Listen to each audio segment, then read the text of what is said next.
YouTube Vintage Stereo Restorers.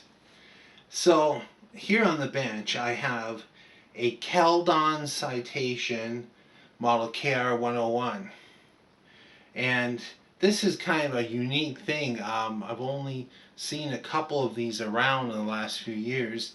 So this is early 70s. It's one of these orphan brand names that was only around for a while. So they contracted out, with a Japanese builder to build a stereo. And I did a little searching. I was trying to find a schematic, couldn't find one. All we have here is Keldon Electronics Limited, and this is actually a Canadian name. And what I found was that there actually was a Kelly and Don so-and-so Electronics as a wholesaler back in the early 70s. They did business until the early 80s. So then it leaves us the question, who built this? To me, it looks like very similar to Nico receivers, to some of the Roland stuff. It's high quality. It's very typical of the time. Not exactly a lot of watts, but we've talked about this before. That doesn't mean everything, what the wattage is. A lot of people get caught up, well, I want the highest wattage. Doesn't translate to sound quality. Doesn't translate to how loud the unit is. This one is in really nice shape. I took the top and the bottom panel off so you could see into it. And I'm just having a little look over before I plug it in and try it out. Basically have 4 boards on here. This is the way they used to make them for the integrated circuit boards. Any of the capacitors that I see are dry, nothing's bulging. I don't see anything burnt.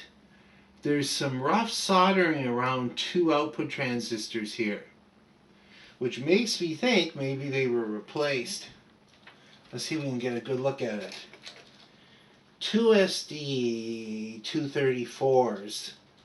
Yeah, so they're all the same transistor. May have been replaced with the same one, may have been replaced at the factory. Let's roll around to the top again. So you have something very typical. You see this in Pioneers, you see this in Yamahas at the time, in Kenwoods, in Sansuis. A lot of small boards rather than one integral board. You see a lot of point-to-point wiring, individually soldered components, which was more expensive to build. But when you're actually fixing these and rebuilding them, it's kind of a bonus, because you can actually remove one control, and you might have to be a little rough with it to get it out. But then you're not destroying a circuit board trying to unsolder. So we basically have, and I just do this by looking, the wires from the magnetic foam input go to this board.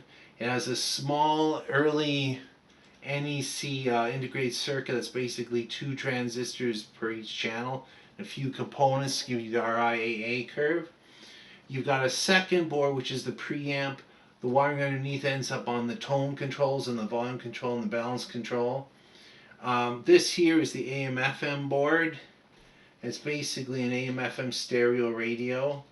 And I like this kind of electronics because there are no integrated circuits. So you can actually go stage by stage. There's a bad transistor, a couple of bad capacitors, a resistor out of spec. You can fix that stage. I find a lot these days you get 40-year-old stuff that has a bad integrated circuit, and it can be really tough to find a replacement. Here's the output board. So you've got 4 output transistors, each on their own heatsink.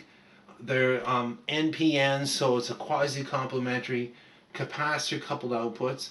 All these caps are very obviously, to me, original. So we're talking about, early 70s, where, it's coming up on 50 years, right? Or it is 50 years. The capacitors may work, but not for long. That's the way we'll put it. One thing I noticed about this is there are these heat sensing diodes, one on each of the outputs for each channel, so that's to prevent thermal runaway. Couple things I look at before I power unit up, and I don't use a variac. Variac doesn't work on transistor equipment. With transistors, they have a certain turn on voltage or bias voltage, as you want to call it. If you're running something at half voltage, to reform it, a lot of those components aren't turning on. And then as you lift the voltage near 100, 110 volts, they do turn on. That's when you have problems. Honestly, unless there's an obvious fault, something that's obviously blown, you're better off just to test it out by plugging it in. And I always check the cord to make sure it doesn't have any cat nibbles. I had one on a Heath kit. I plugged it in and it just went up the cord because it would melt and short together.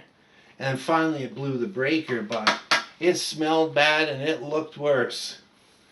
This one is safe to plug in. And so what I usually do is I use headphones rather than speakers, so I'm going to have to tell you what's going on. The reason I do that is I can hear some of the intricacies if there's noisy components, things like that. Make sure volume's down, everything. Put on the headphones. That comes on, I got a clunk. We have all the bulbs are actually working. And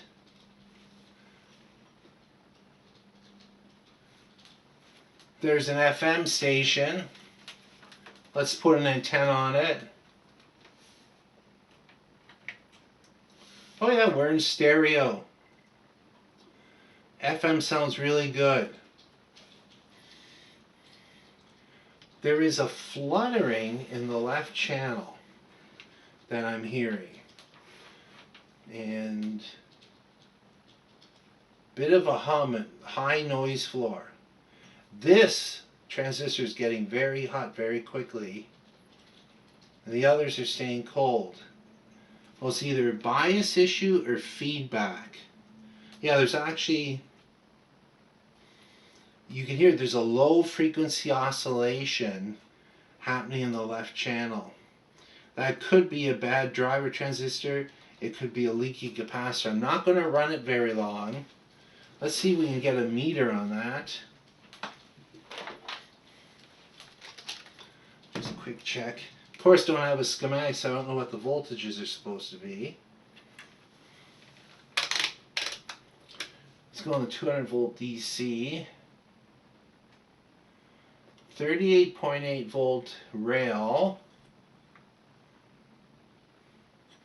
So it's not that big a short or anything. 13.4 there, that's too low. Yeah, something's taking too much current on this side. You feel a little bit of warmth there.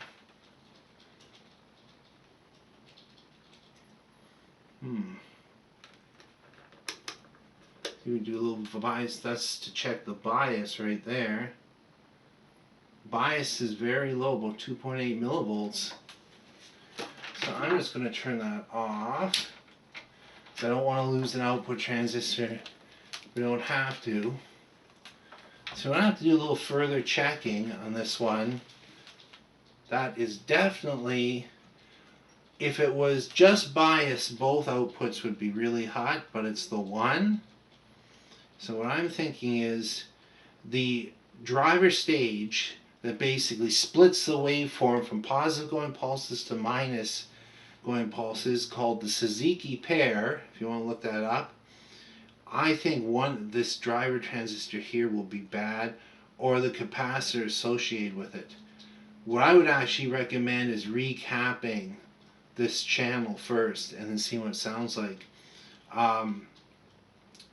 Just a bit of leakage or shortage in any of these caps here, it's going to change the way that whole circuit works.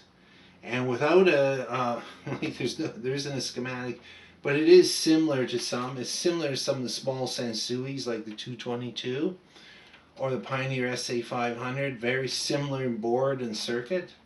Anyway, thanks for watching, listening. I'll see you in part 2.